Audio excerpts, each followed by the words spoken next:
ఇది ఆధునిక శకమని మనం గొప్పలు చెప్పుకుంటూ ఉంటాం. విపక్షాలకు కాలం చెల్లిందని మురిసిపోతూ ఉంటాం. అయితే ఇప్పటికీ అనేక అభివృద్ధి చెందిన దేశాల్లో జాత్యహంకారం బుసలు కొడుతోంది. ఆస్ట్రేలియాలో ఒక భారతీయుడిపై ఇటీవలే జాత్యహంకార దాడి జరిగింది. కారు పార్కింగ్కు సంబంధించి ఏర్పడిన వివాదమే ఈ జాత్యహంకార దాడికి కారణంగా తెలుస్తుంది.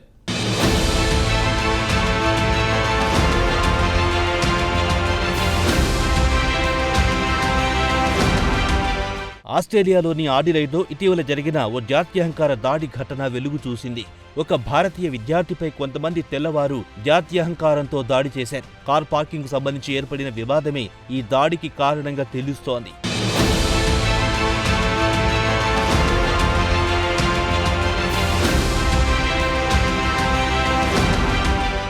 ఈ దాడికి సంబంధించిన వివరాలు ఇలా ఉన్నాయి. భారత్కు చెందిన చరణ్ ప్రీత్ సింగ్ ఇటీవల భార్యతో కలిసి బయటకొచ్చాడు. కార్ పార్కింగ్ చేసి భార్యతో కలిసి నడుచుకుంటూ వెళ్తున్నాడు. అయితే అకస్మాత్తుగా కొంతమంది దుండగులు చరణ్ ప్రీత్ సింగ్ దగ్గరికి వచ్చారు. పదునైన ఆయుధంతో చరణ్ ప్రీత్ సింగ్ ను తీవ్రంగా కొట్టారు. దీంతో చరణ్ ప్రీత్ సింగ్ ముఖంపై తీవ్ర గాయాలయ్యాయి. అంతేకాదు దాడి కారణంగా చరణ్ ప్రీత్ సింగ్ స్పృహ కోల్పోయాడు. అపస్మారక స్థితిలోకి వెళ్లాడు. దీంతో దారిన పోతున్న కొందరి సాయంతో చరణ్ ప్రీత్ సింగ్ ను భార్య సమీపాన గల ఆసుపత్రికి చేర్పించింది. ప్రస్తుతం చరణ్ ప్రీత్ సింగ్ చికిత్స తీసుకుంటున్నాడు.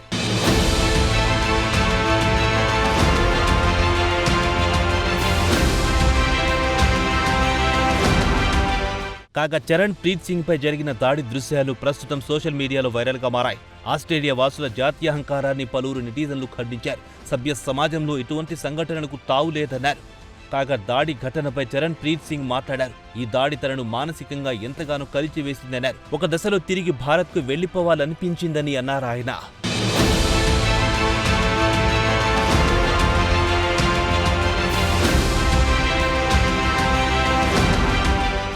చరణ్ ప్రీత్ సింగ్ పై దాడి ఘటన స్థానికంగా దుమారం రేపింది. కాగా సీసీటీవీల ఆధారంగా దాడికి పాల్పడిన దుండగులను గుర్తించారు. వీరిలో ఒకరిని అరెస్టు కూడా చేశారు. మిగతా వారిని కూడా త్వరలోనే అరెస్టు చేస్తామన్నారు. కాగా జాత్యహంకార దాడులను సహించేదే లేదన్నారు దక్షిణ ఆస్ట్రేలియాకు చెందిన పలువురు ఉన్నతాధికారులు.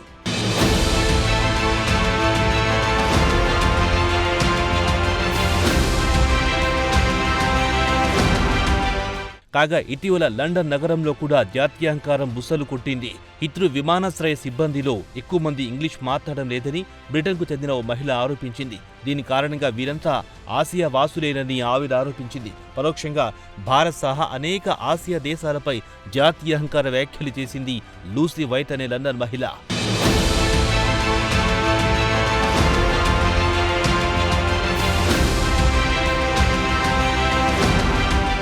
లూసీ వైట్ ఈమె బ్రిటన్కు చెందిన మహిళ.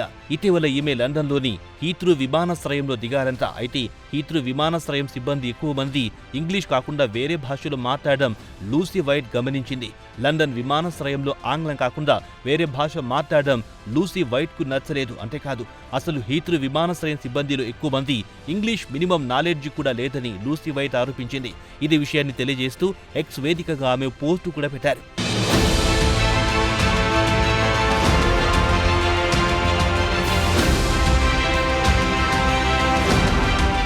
కథ అక్కడితో ఆగలేదు. ఇంగ్లీష్ మాట్లాడడం రాని వారికి ప్రతిష్టాత్మకమైన హీత్రూ విమానాశ్రయంలో పనిచేసే అర్హత లేదని లూసీ వైట్ వ్యాఖ్యానించింది.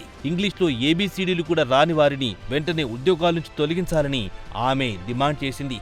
లూసీ వైట్ అక్కడితో ఆగలేదు. ఇంగ్లీష్ మాట్లాడడం రాని వారిని విమానాశ్రయం సిబ్బందిగా కొనసాగిస్తే అనేక దేశాల నుంచి వచ్చే పర్యాటకులు తీవ్రంగా ఇబ్బందులు పడతారన్నది ఆమె వాదన. అంతేకాదు ఇదంతా చివరకు బ్రిటన్ను అంతర్జాతీయంగా అప్రతిష్ట పాలు చేసిందని లూసీ వైట్ సిద్ధాంతీకరించింది.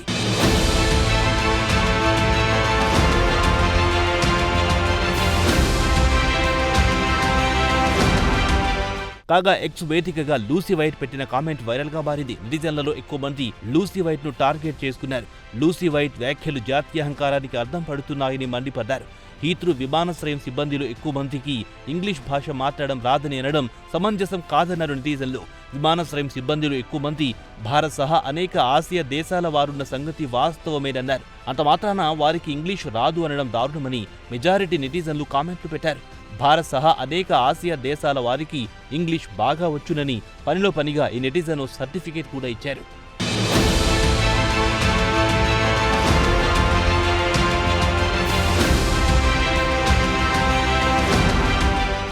ఏదేమైనా పశ్చిమ దేశాలలో జాత్యహంకారం పూర్తిగా అంతం కాలేదు అనడానికి ఆస్ట్రేలియా ఘటన ఒక ఉదాహరణ.